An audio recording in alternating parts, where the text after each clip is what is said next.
Hello all. Children, in last class we have learnt about types of respiration, that is aerobic respiration and anaerobic respiration. So we have learned that during respiration oxygen is required to break down glucose to form carbon dioxide, water and release energy. Yes? So how we are going to get this oxygen? So it is through breathing process.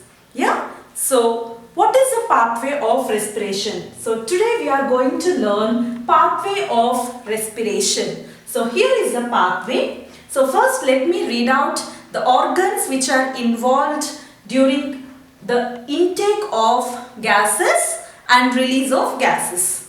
So the first one is nostrils, second nasal cavity, third pharynx, fourth larynx, then trachea, bronchi, bronchioles and alveoli.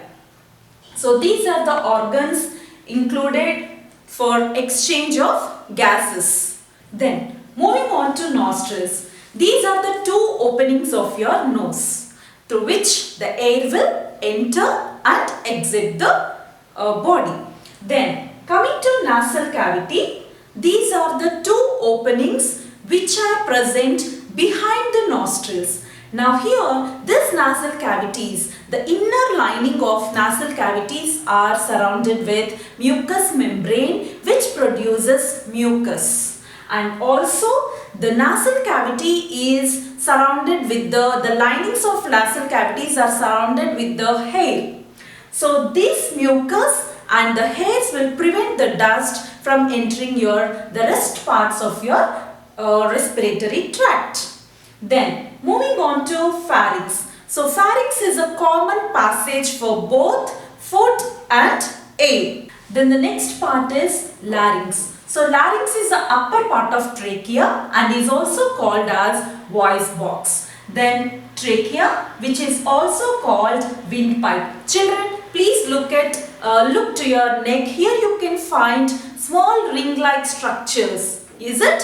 So these are made up of cartilage. So these are the cartilaginous rings. This is trachea.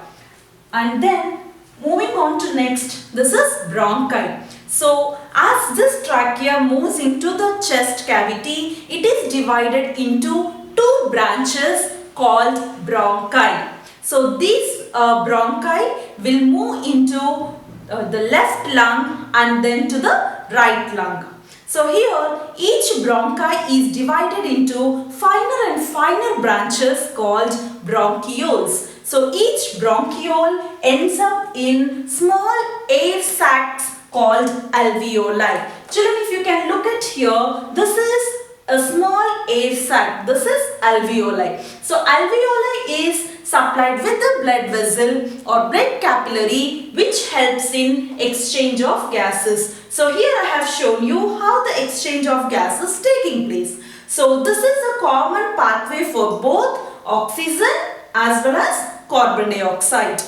Okay, our next topic is mechanism of breathing. So breathing involves both inhalation and exhalation. Inhalation, which means intake of oxygen rich air, whereas exhalation means exiting carbon dioxide rich air. So in both inhalation and exhalation, ribs and diaphragm plays a major role. So children, first we will see what happens during inhalation. So during inhalation, so before moving to this, let us first understand this diagram.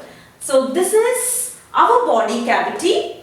Now this muscle sheet, this is a thin muscle sheet called diaphragm. So this muscle sheet, diaphragm, divides the body cavity into two cavities. The upper cavity is called chest cavity or thoracic cavity and the lower cavity is called abdominal cavity.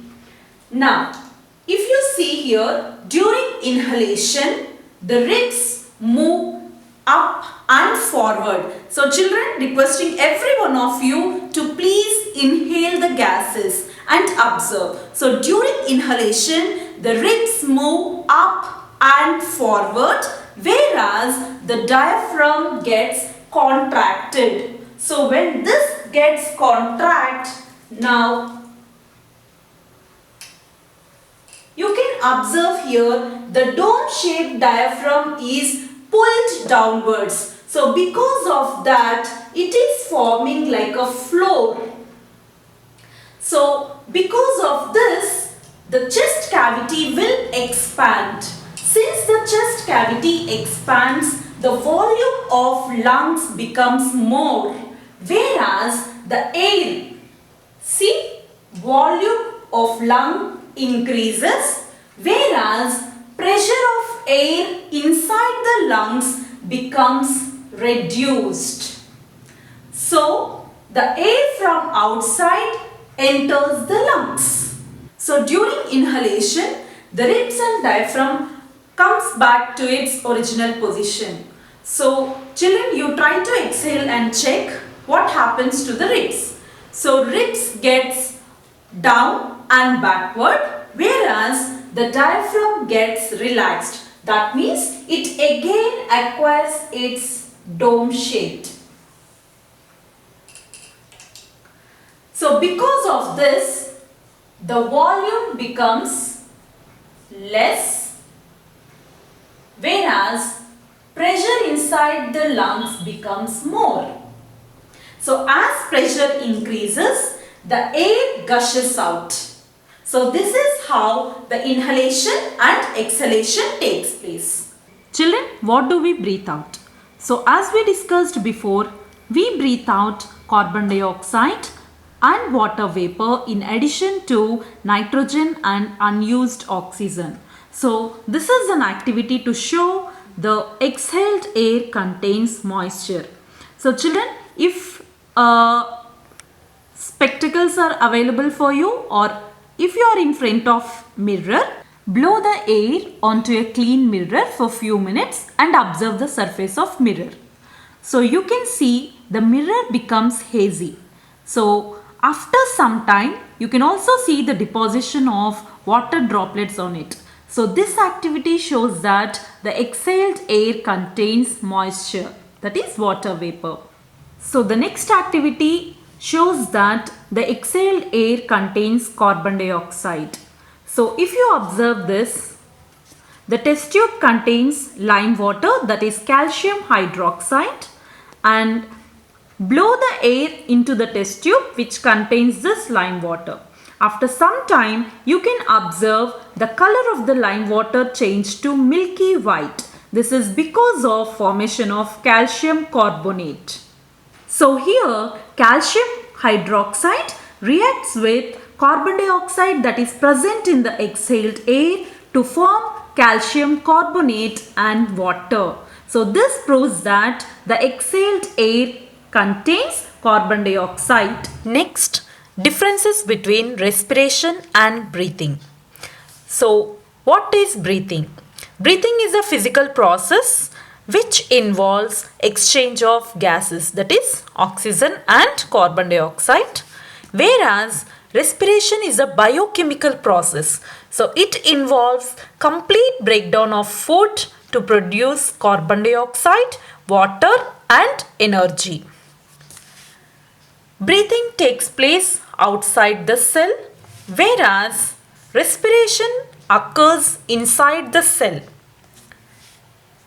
So during breathing, no enzyme is involved, whereas enzymes are involved in different stages of respiration.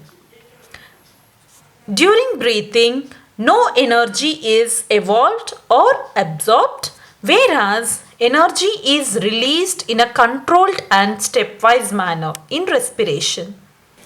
So children, in next class we will be learning about breathing in other animals.